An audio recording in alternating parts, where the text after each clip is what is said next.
भारतीय परंपरा और धर्म ग्रंथों में राम का जन्म केवल एक राजकुमार के रूप में नहीं, बल्कि एक दिव्य उद्देश्य के साथ हुआ माना जाता है। उनका जीवन और उनकी कथा केवल एक व्यक्ति की कहानी नहीं, बल्कि धर्म, मर्यादा और संतुलन की स्थापना का प्रतीक है। और यही कारण है कि उनका जन्म एक साधारण ऐतिहासिक घटना नहीं, बल्कि एक गहरे आध्यात्मिक और सामाजिक अर्थ से जुड़ा हुआ है। राम का जन्म अयोध्या में हुआ, जो उस समय एक समृद्ध और सुव्यवस्थित राज्य था।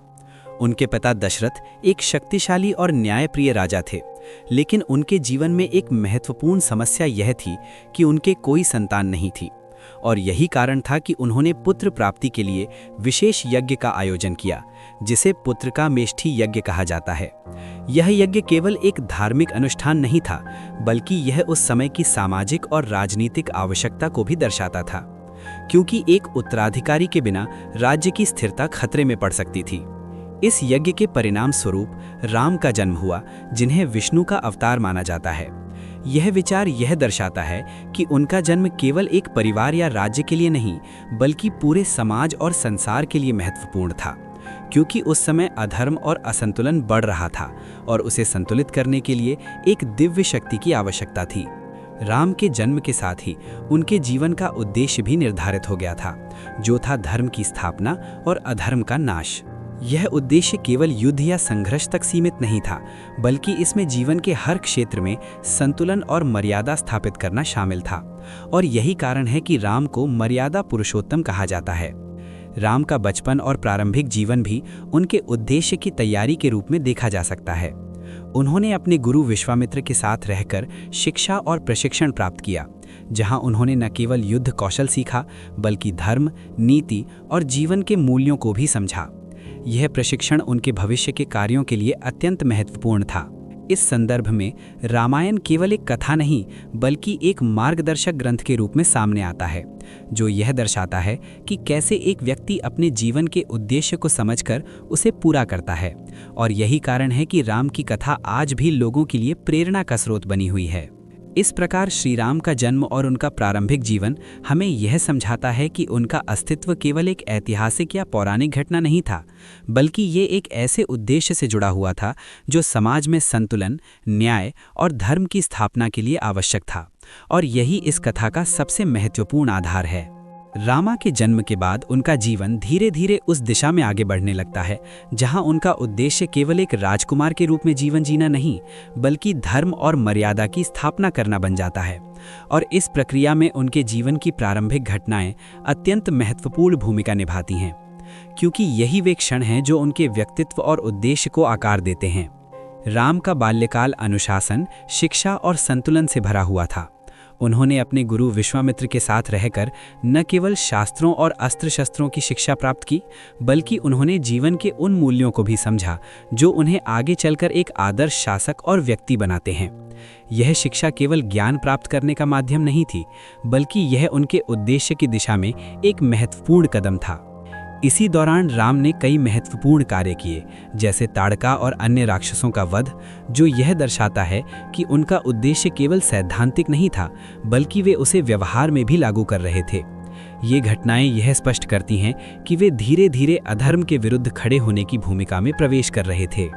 राम के जीवन का एक और महत्वपूर्ण मोड़ था सीता से उनका विवाह, जो केवल एक व्यक्तिगत घटना नहीं थी, बल्कि यह दो शक्तियों, धर्म और शक्ति का मिलन था। सीता का चरित्र भी उतना ही महत्वपूर्ण है, क्योंकि वह राम के जीवन और उनके उद्देश्य को पूर्ण करने में एक सहायक और प्रेरणादायक भूमिका निभाती हैं। इसके बाद राम के जीवन में सबसे बड़ा परिवर्तन तब आया जब उन्हें वनवास मिला। यह घटना उनके जीवन का सबसे कठिन और निर्णायक मोड़ थी, क्योंकि एक राजकुमार के रूप में उनका जीवन अचानक बदल गया। लेकिन यही वो क्षण था जहां उनका वास्तविक उद्देश्य और अधिक स्पष्ट होने लगा, क्योंकि वनवास के दौरान उन्होंने समाज के विभिन्न पहलुओं को देखा और समझा, और यही अनुभव उन्हें एक व्यापक दृष्टिकोण प्रदान करता है। वनवास के दौरान राम ने केवल कठिनाइयों का सामना ही नहीं किया, बल्कि उन्होंने अपने मूल्यों और सिद्धांतों को भी बनाए रखा। उन्होंने हर परिस्थिति में धर्म और मर्यादा का पालन किया, चाहे वो व्यक्तिगत कष्ट हो या सामाजिक चुनौती। ये उनके चरित्र की सबसे बड़ी विशेषता थी, जो उन्हें एक साधारण व्यक्ति से अलग बनाती है। इस प्रकार राम के जीवन की ये प्रारंभिक घटनाएं शिक्षा, संघर्ष, विवाह और वनवास सभी मिलकर उनके उद्देश्य को स्पष्ट और मजबूत बनाती हैं और यह दिखाती हैं कि कैसे एक व्यक्ति अपने जीवन के हर अनुभव से सीखकर अपने लक्ष्य की ओर बढ़ता है। रामा के जीवन का वह चरण जो वनवास के दौरान और उसके बाद आता है, वास्तव में उनके उद्देश्य की वास्तविक परीक्षा और पूर्णता का समय बन जाता है, क्योंकि यही वो दौर है जहां उनके सिद्धांत, उनका धैर्य और उनका धर्म के प्रति समर्पण सबसे कठिन परिस्थितियों में परखा जाता है। और यहीं से उनकी कथा एक साधारण जीवन से एक महान संघर्ष में परिवर्तित हो जाती है। वनवास के दौरान राम केवल एक निर्वासित राजकुमार नहीं थे, बल्कि वो एक ऐसे व्यक्ति के रूप में उभरते हैं जो हर परिस्थिति में संतुलन और मर्यादा बनाए रखता है। उनके साथ सीता और लक्ष्मण भी थे और यह त्रय केवल एक परिवार नहीं बल्कि एक आदर्श का प्रतीक बन जाता है, जहां हर सदस्य अपने कर्तव्य और भूमिका को पूरी निष्ठा से निभाता है। इस दौरान सबसे निर्णायक घटना तब घटित होती है जब रावण द्वारा सीता का हरण किया जाता है। यह केवल एक व्यक्तिगत संकट नहीं था, बल्कि यह उस अधर्म का प्रतीक था जिसके विरुद्ध राम का पूरा जीवन समर्पित था। और यही वो क्षण था जहां उनका उद्देश्य पूरी तरह स्पष्ट और सक्रिय हो जाता है, क्योंकि अब यह संघर्ष केवल व्यक्तिगत नहीं बल्कि नैतिक और सामाजिक बन जाता है। सीता की खोज में राम का संघर्ष केवल शारीरिक यात्रा नहीं था, बल्कि यह एक मानसिक और भावनात्मक यात्रा भी थी, जिसमें उन्होंने विभिन्न सहयोगियों को जोड़ा। इस प्रक्रिया में हनुमान और सुग्रीव जैसे पात्र उनके साथ जुड़े, जिन्होंने इस संघर्ष को एक सामूहिक प्रयास में बदल दिया। यह दर्शाता है कि किसी भी बड़े उद्देश्य को पूरा करने के लिए सहयोग और विश्वास कितना महत्वपूर्ण होता है। इसके बाद लंका पर आक्रमण और युद्ध का चरण आता है, जो इस पूरे संघर्ष का चरम बिंदु है। यहाँ राम केवल एक योद्धा के रूप में नहीं बल्कि एक नेता के रूप में उभरते हैं, जो अपनी सेना को एकजुट रखता है और हर परिस्थिति में सही निर्णय लेता है।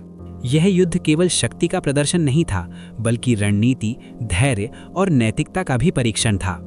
इस पूरे संघर्ष में यह स्पष्ट होता है कि राम का उद्देश्य केवल रावण को हराना नहीं था, बल्कि एक ऐसी व्यवस्था स्थापित करना था जहां धर्म और संतुलन को प्राथमिकता दी जाए। और यही कारण है कि उनके हर निर्णय में यह दृष्टिकोण दिखाई देता है। चाहे वो युद्ध हो या सहयोग, हर जगह उनका उद्देश्य स्पष्ट रहता है। इस प्रकार वनवास और उसके बाद का यह चरण राम के जीवन का सबसे महत्वपूर्ण और निर्णायक हिस्सा बन जाता है, जहां उनका उद्देश्य केवल एक विचार नहीं बल्कि एक वास्तविकता बनकर सामने आता है। और यही वो बिंदु है जहां उनकी कथा एक आदर्श और प्रेरणा में परिवर्तित हो जाती है। रामा के जन्म के बाद उनका जीवन धीरे धीरे उस दिशा में आगे बढ़ने लगता है जहां उनका उद्देश्य केवल एक राजकुमार के रूप में जीवन जीना नहीं बल्कि धर्म और मर्यादा की स्थापना करना बन जाता है। और इस प्रक्रिया में उनके जीवन की प्रारंभिक घटनाएं अत्यंत महत्वपूर्ण भूमिका निभाती हैं, क्योंकि यही वे क्षण हैं जो उनके व्यक्तित्व और उद्देश्य को आकार देते हैं। राम का बाल्यकाल अनुशासन, शिक्षा और संतुलन से भरा हुआ था।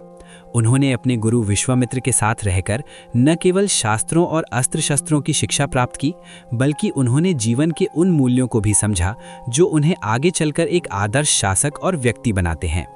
यह शिक्षा केवल ज्ञान प्राप्त करने का माध्यम नहीं थी, बल्कि यह उनके उद्देश्य की दिशा में एक महत्वपूर्ण कदम था। इसी दौरान राम ने कई महत्वपूर्ण कार्य किए, जैसे ताड़का और अन्य राक्षसों का वध, जो यह दर्शाता है कि उनका उद्देश्य केवल सैद्धांतिक नहीं था बल्कि वे उसे व्यवहार में भी लागू कर रहे थे। ये घटनाएं यह स्पष्ट करती हैं कि वे धीरे धीरे अधर्म के विरुद्ध खड़े होने की भूमिका में प्रवेश कर रहे थे। राम के जीवन का एक और महत्वपूर्ण मोड़ था सीता से उनका विवाह, जो केवल एक व्यक्तिगत घटना नहीं थी बल्कि यह दो शक्तियों, धर्म और शक्ति का मिलन था। सीता का चरित्र भी उतना ही महत्वपूर्ण है, क्योंकि वह राम के जीवन और उनके उद्देश्य को पूर्ण करने में एक सहायक और प्रेरणादायक भूमिका निभाती हैं। इसके बाद राम के जीवन में सबसे बड़ा परिवर्तन तब आया जब उन्हें वनवास मिला। यह घटना उनके जीवन का सबसे कठिन और निर्णायक मोड़ थी, क्योंकि एक राजकुमार के रूप में उनका जीवन अचानक बदल गया। लेकिन यही वो क्षण था जहां उनका वास्तविक उद्देश्य और अधिक स्पष्ट होने लगा, क्योंकि वनवास के दौरान उन्होंने समाज के विभिन्न पहलुओं को देखा और समझा, और यही अनुभव उन्हें एक व्यापक दृष्टिकोण प्रदान करता है। वनवास के दौरान राम ने केवल कठिनाइयों का सामना ही नहीं किया, बल्कि उन्होंने अपने मूल्यों और सिद्धांतों को भी बनाए रखा। उन्होंने हर परिस्थिति में धर्म और मर्यादा का पालन किया, चाहे वो व्यक्तिगत कष्ट हो या सामाजिक चुनौती। ये उनके चरित्र की सबसे बड़ी विशेषता थी, जो उन्हें एक साधारण व्यक्ति से अलग बनाती है।